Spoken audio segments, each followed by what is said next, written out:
Hai sahabat AHA Cinema, gimana kabar kalian? Dimanapun kalian berada, semoga kalian diberikan kesehatan selalu.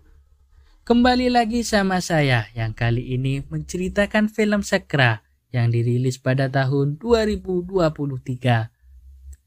Film ini mengisahkan kelompok Hitan yang menginvasi dinasti Song sehingga mereka menjadi musuh buyutan. Dan Kyofeng adalah pemimpin sekte Kaipang yang merupakan seniman bela diri terkuat di negeri itu. Dia dituduh membunuh wakil ketua sekte dan juga dituduh sebagai orang hitam dan dikucilkan oleh teman dan sekutunya.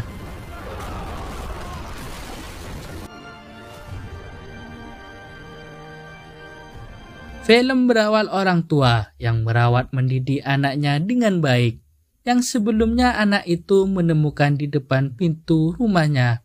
Mereka memberikan nama Kyofeng. Sang ayah mengantarkan anaknya ke perguruan silat Shaolin agar nantinya Kyofeng dididik menjadi kungfu yang terhebat. Dan benar saja, saat remaja Kyofeng bisa mengalahkan kelompok rampok berkuda yang meresahkan warga di desa. Karena Kyofeng sudah menjadi kungfu yang terbaik sejak dini, Kyofeng diangkat menjadi ketua sekte yang dikenal dengan sebutan Sekte Kaipang. Kyofeng sudah terkenal kehebatan kungfunya di seluruh dunia persilatan. Saat itu Kyofeng mendapatkan misi menyelamatkan anak remaja yang mau dijadikan persembahan oleh biksu. Di sebuah kedai inilah datang gerombolan biksu yang sedang singgah sebentar untuk menikmati secangkir kopi. Kyofeng yang sudah tahu rencana biksu sebelumnya, dia menggertakkan biksu untuk membebaskan remaja yang dikurung olehnya.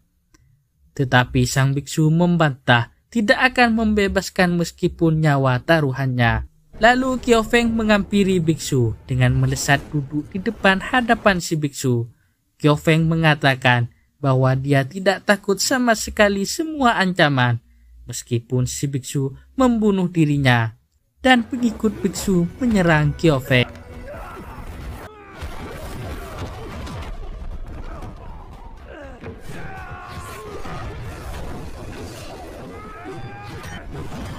Karena Kyofeng sangat mudah menghabisi semua pengikut biksu, meskipun dia hanya sendirian. Akhirnya si biksu turun tangan menyerang Kyofeng dengan babi buta. Karena tidak mau kalah, si biksu mengeluarkan jurus pemungkasnya berupa tapak api agar bisa mengakhiri nyawa Kyofeng.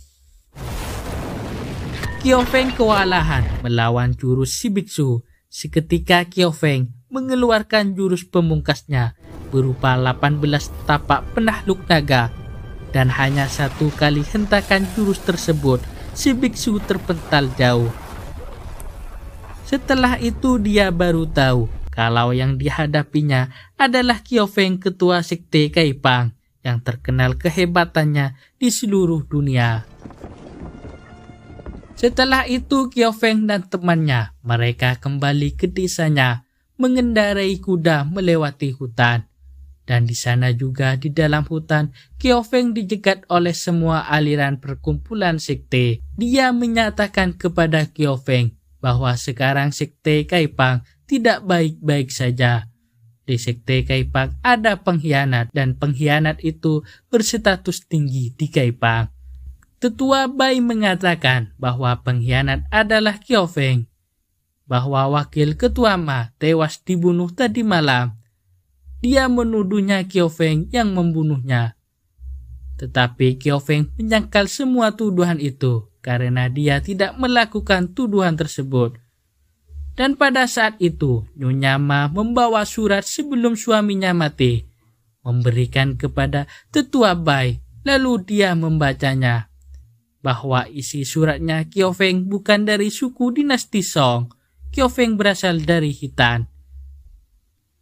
Secara tiba-tiba, Tetua Su datang menceritakan semuanya di hadapan semua aliran sekte bahwa 30 tahun lalu terjadi pertumpahan darah di lembah Yan Menguang antara bangsa Chongyun dan Hitan. Di sana menewaskan suami istri bangsa Hitan dan meninggalkan bayi dalam gendongan. Ternyata dia adalah orang tua Qiufeng. Tetua Su membenarkan bahwa Qiufeng keturunan bangsa Hitan yang dibesarkan oleh warga Song pada saat usianya masih balita, dan membenarkan isi surat yang dibaca Tetua Bai. Mendengar dari kenyataan ungkapan Tetua Su, kini pendekar Qiufeng tidak lagi dihormati oleh anggota sektenya. Bahkan dia dikeluarkan dari sekte Kaipang dan mencopot posisi ketua sekte Kaipang. Karena sesuai aturan, bila ada pengikut yang menentang kepemimpinan, ia harus tunduk pada pisau penegak hukum. Karena Qiufeng menganggap 4 tetua adalah saudaranya, Qiufeng mengambil pisau penegak hukum, menggantikan hukumannya dengan menusuk diri sendiri. Lalu Qiufeng menyerahkan tongkatnya yang berlambang sebagai ketua sekte, dan dia berjanji akan mengungkap orang yang sudah memfitnahnya. Di atas bukit ada pengiran muda yang bernama Murongfu. Dia bersama 3 wanita pelayannya. Mereka menyaksikan perpecahan belah sekte Qianpak. Lalu Pangeran Murongfu menyuruh Azu pergi ke kuil Shaolin untuk mencuri kitab kungfu karena Azu sangat pintar menyamar. Di pagi harinya, Qiufeng pulang ke rumahnya. Setelah tiba di rumahnya, Qiufeng membuka pintu rumahnya. Qiufeng menemukan kedua orang tuanya yang sedang berlumuran darah dengan sekarat. Qiufeng menanyakan kepada ayahnya siapa yang melakukan perbuatan keji ini. Dan pada saat itu pula datang kedua sahabat ayahnya. Dia menuduh Qiufeng yang membunuh kedua orang tuanya sendiri. Lalu Qiufeng dengan rasa sedih bercampur marah. Qiufeng menghajarnya kedua orang tersebut. Dan Qiufeng menguburkan kedua orang tuanya. Di malam harinya, Qiufeng mendatangi guru Xuanku yang berada di kuil Shaolin. Qiufeng menyesalinya mencemarkan nama baik Shaolin. Dia meminta maaf kepada gurunya yang berada di hadapannya. Tetapi takdir berkata lain, bahwa gurunya sudah meninggal. Dan di saat itu pula diketahui oleh pengikut Shaolin. Dia menuduh Qiufeng yang membunuhnya dan berteriak minta tolong. Dan pada saat Qiufeng kabur, dia melihat orang yang mencurigai masuk ke dalam ruangan Buddha. Qiufeng segera menangkap orang itu, dan ternyata orang itu mencuri kitab tenaga. Qiufeng mengira orang itu yang meneriaki tadi menuduh membunuh guru Xuanku. Tiba-tiba ada satu orang lagi yang sama dengan orang yang sudah ditangkap Qiufeng. Karena gurunan sudah marah ke Qiufeng, dia mengeluarkan jurus pemungkasnya, jurus tapak besi. Dia menyerang ke Qiufeng. Mereka berdua terpental jauh dan mengenai orang yang ditangkap Qiufeng. Ternyata dia adalah seorang wanita yang bernama Azu yang lagi sedang bernyamar. Lalu Qiufeng membawa kabur Azu. Setelah tiba di paguyuban, Qiufeng membantu memberikan tenaga dalam ke Azu. Dia berusaha menyalurkan energinya ke Azu agar mengurangi rasa sakitnya. Qiufeng mengatakan kepada Azu bahwa dia terluka terkena jurus tapa besi. Dan Qiufeng keluar dari paguyuban. Dia mencari pakaian dan memberikan roti kepada Azu. Di pagi harinya, ada 3 orang dari sekte Jianhu yang berada di luar paguyuban. Dia menceritakan kejelekan Qiufeng dan Azu mengupingnya di dalam paguyuban. Pada saat itu pula, anggota sekte Jianhu mau mengambil kuda Qiufeng. Si Azu bergegas melemparkan batu ke bokong kudanya, mengakibatkan kuda kaget sampai menendang tetua sekte Jianhu terpental ke belakang. Lalu Qiufeng membawa pergi Azu ke tabib Suen yang bisa menyembuhkan luka Azu. Karena Qiufeng merasa salah mengakibatkan Asu sakit terkena jurus tapak besi. Dalam perjalanan menuju ke tempat tabib Suen, tiba-tiba Asu memuntahkan darah lagi. Dan Qiao Feng membantu menyalurkan energinya ke Asu dan merawatnya Asu dengan sangat baik. Pada malam harinya, Asu sudah sadar. Dia menceritakan semuanya yang dilakukan mencuri kitab tenaga di kuil Shaolin. Sebenarnya Asu mencuri disuruh Pangeran Murongfu. Jika Asu berhasil mencurinya, Tuan Murongfu akan memberitahukan kedua orang tuanya Asu, dan Qiao Feng berjanji akan menemukan orang tua Asu. Setelah itu, Qiao Feng menyatakan ke Asu bahwa dia setelah mengantarkan ke tabib Suen, Qiao Feng akan mau pergi ke Yanmen Guan untuk mencari jati diri sendirinya. Dan Asu mengatakan ke Qiao Feng bahwa dia tidak memandang Qiao Feng dengan orang hitam maupun bangsa Song. Asu menganggapnya Qiao Feng orang yang sangat baik. Di sekte Zhongxian, para pendekar dari semua aliran sekte berkumpul dengan membela kebenaran. Dia merapatkan semua lapisan sekte bersatu membasmi Qiao Feng dengan ingin membunuhnya. Dan tiba-tiba pada saat itu pula prajurit sekte Zhongxian melaporkan kepada tetua sekte bahwa di luar kedatangan pendekar Qiao Feng, dan mereka semuanya bergegas keluar menemui Qiao Feng. Qiao Feng mengatakan ke seluruh aliran sekte di depannya, dia ke sana ingin menemui Dewa Tabib Sui. Dan Nyonya Ma pura-pura jatuh dengan sedih. Dia mengatakan ke Qiao Feng bahwa tak punya hati nurani telah membunuh suaminya. Dia ingin balas dendam, darah dibalas dengan darah. Nyonya Ma meminta bantuan kepada para pendekar untuk membunuh Qiao Feng. Dan Tabib Sui mengampiri Qiao Feng. Dia meminta bantuan tabib untuk menyelamatkan Asu. Hanya Tabib Sui yang bisa menyembuhkan Asu, tetapi Dewa Tabib Sui tidak mau mengobatinya karena Qiao Feng dianggap pengkhianat. Qiao Feng mengatakan ke Tabib Sui bahwa dia rela mengorbankan nyawanya demi Asu agar dia diobati oleh Tabib Sui. Di dalam kerajaan Zhongxian, Qiao Feng mengajak semua aliran sekte meminum arak tanda penghakiman. Siapapun yang minum, dia boleh membunuh Qiao Feng, dan tidak ada persaudaraan lagi setelah meminumnya. Para wakil tetua sekte, mereka semuanya maju satu persatu. Sebelum meminumnya, ia mengungkapkan kekesalan kepada Qiao Feng yang sudah dianggap membunuh para saudaranya. Setelah meminumnya, mereka semua menghancurkan, melemparkan gelasnya. Dan tetua sekte Jianghu yang tidak mempunyai urusan dengan Qiao Feng, dia maju mengajak Qiao Feng minum bersama karena hanya alasan kesal dan iri.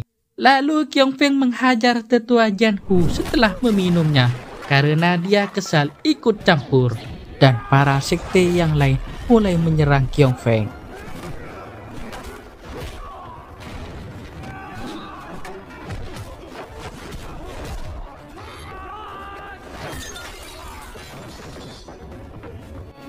Pada saat Qiao Feng melawan semua aliran sekte dengan sendirian, Asu berusaha keras ingin membantu Qiao Feng meskipun badannya tidak bisa berdiri. Tetapi Qiao Feng bisa mengimbangi perkelahian meskipun hanya sendirian.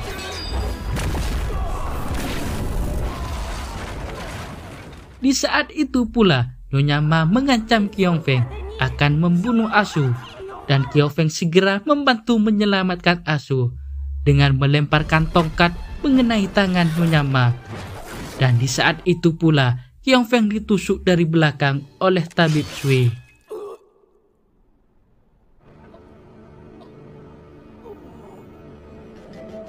Dan Asu menyuruhnya Qiao Feng segera pergi meninggalkannya. Tetapi Qiao Feng menolaknya. Meskipun dia terluka, Qiao Feng ingin melindungi Asu. Karena Asu hanyalah satu-satu orang yang percaya sama Qiao Feng.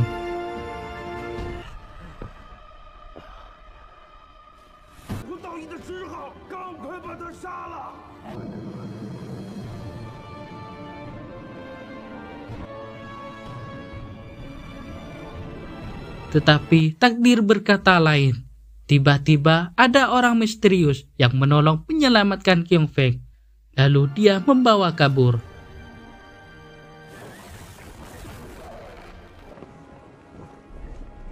Nyonya Ma karena kesal, dia ingin membunuh Azu, tetapi dia dihentikan oleh tabib Sui karena dia sudah berjanji ke Qiong Feng untuk menyelamatkan Azu. Di dalam gua, Qiong Feng diobati oleh orang misterius dengan menyalurkan tenaga dalamnya.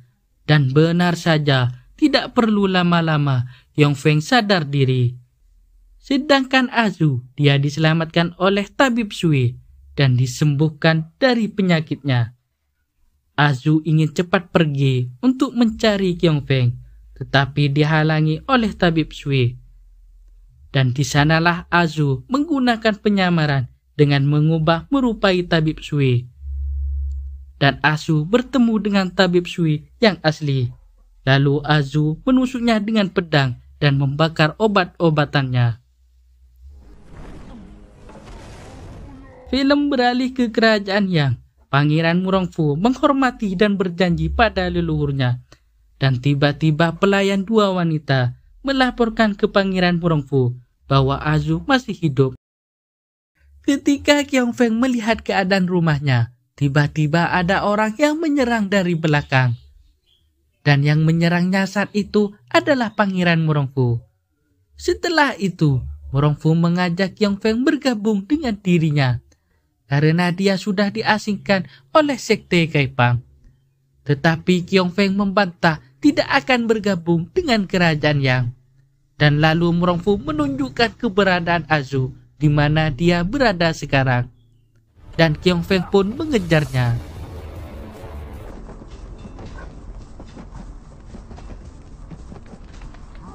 Pada saat Qiong Feng mengejar Murongfu, dia menemukan orang hitam yang sedang dibunuh dengan babi buta. Dan Qiong Feng berhenti mengendarai kudanya. Dia segera membantu menyelamatkan anak-anak yang masih hidup. Setelah itu, Qiong Feng pergi ke lembah Yan Mengguan. Dia di sana membayangkan orang tuanya yang dibunuh 30 tahun lalu. Dan di sana pula Azu datang mengendarai kuda. Dan akhirnya mereka berdua kembali bertemu. Di malam harinya, Qiong Feng dan Azu bersekongkol menyamar menjebak tetua Bai. Azu kali ini merupai wajah Nyonya Ma. Azu berpura-pura mengatakan ke tetua Bai bahwa tabib Sui telah tewas terbakar. Dan Azu yang merupai Nyonya Ma, dia menyinggung pembunuhan Ma Dayuan, suami dari Nyonya Ma yang sudah tewas. Tetua Bai mengatakan bahwa di balik pembunuhannya diperintahkan oleh tetua Zhenjun.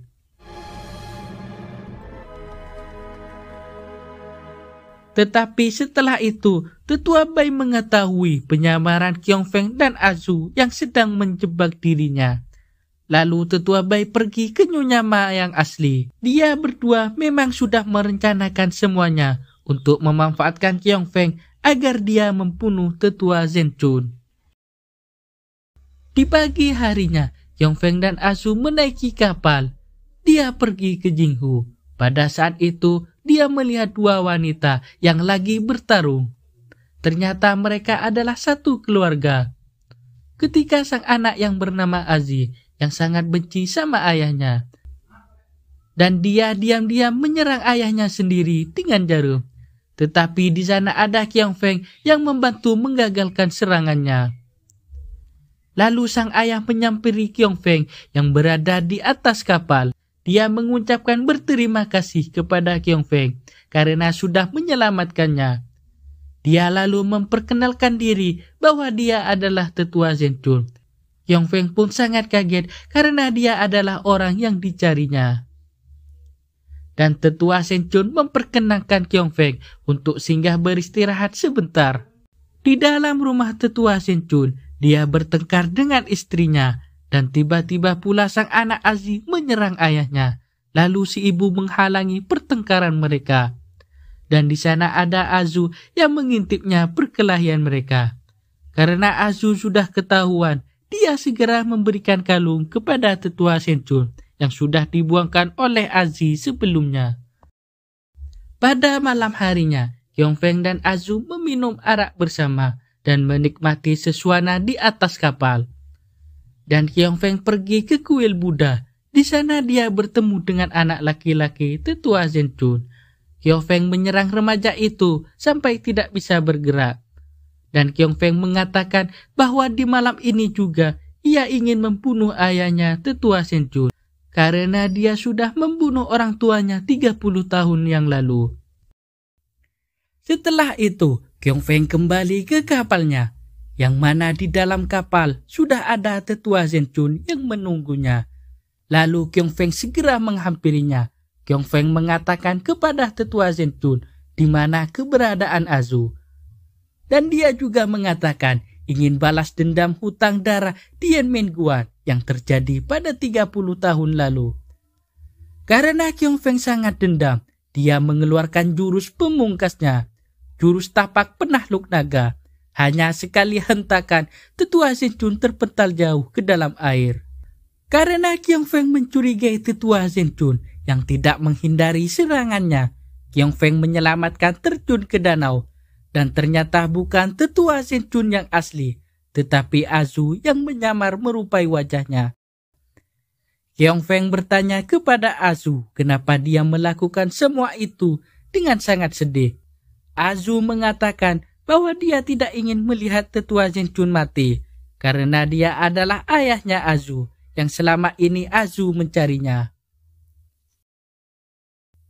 Setelah itu, Kyong Feng mengantarkan mayatnya Azu kepada kedua orang tuanya, dan Kyong Feng menceritakan apa yang sudah terjadi selama ini.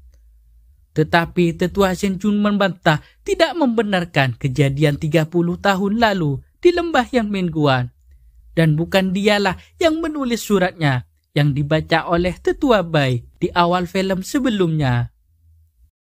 Pada pagi harinya, pada saat tetua Bai mengelap tongkat pemukul anjing yang dulunya dipegang oleh Kyong Feng pada saat menjadi ketua sekte Kaipang. Kyong Feng mendatanginya di hadapan tetua Bai.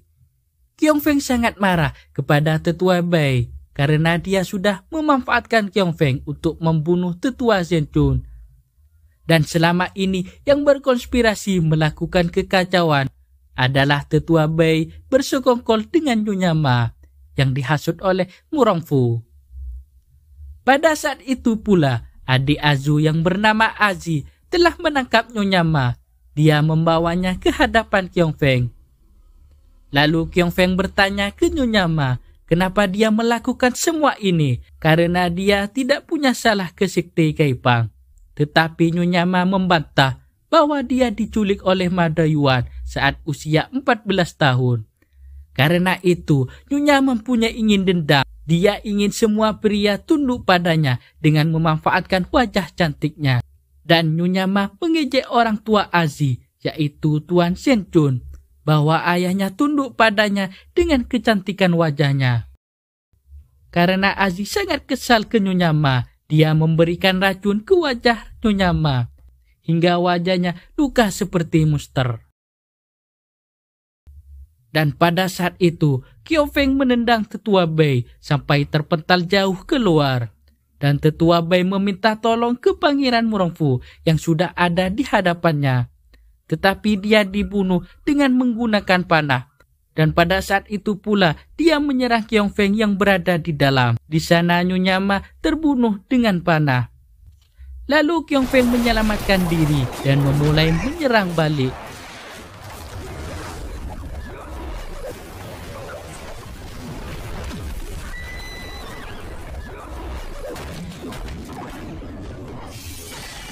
Dan pada saat itu pula Murongfu menyerang Kyong Feng. Setelah itu Murongfu mengajak Kyong Feng bergabung dengan kerajaan Yan. Tetapi Kyong Feng membantah bahwa dia tidak mau bergabung dengan Murongfu. Lalu Murongfu mengancamnya akan membunuhnya Kyong Feng. Pada saat itu tiba-tiba pula Azi menyerang Murongfu dengan panah yang sudah dikasih racun.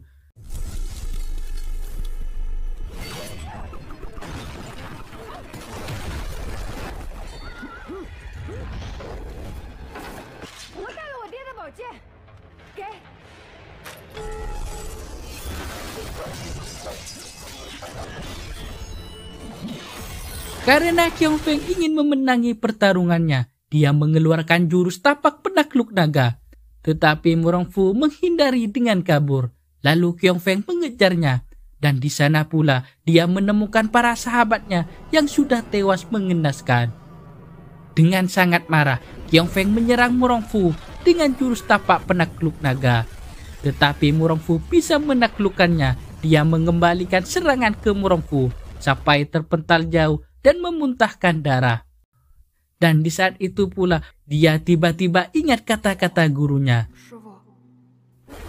Pada saat Murongfu mengakhiri nyawa Qiong Feng, tiba-tiba dia sadar dan menghajar Murongfu dengan babi buta.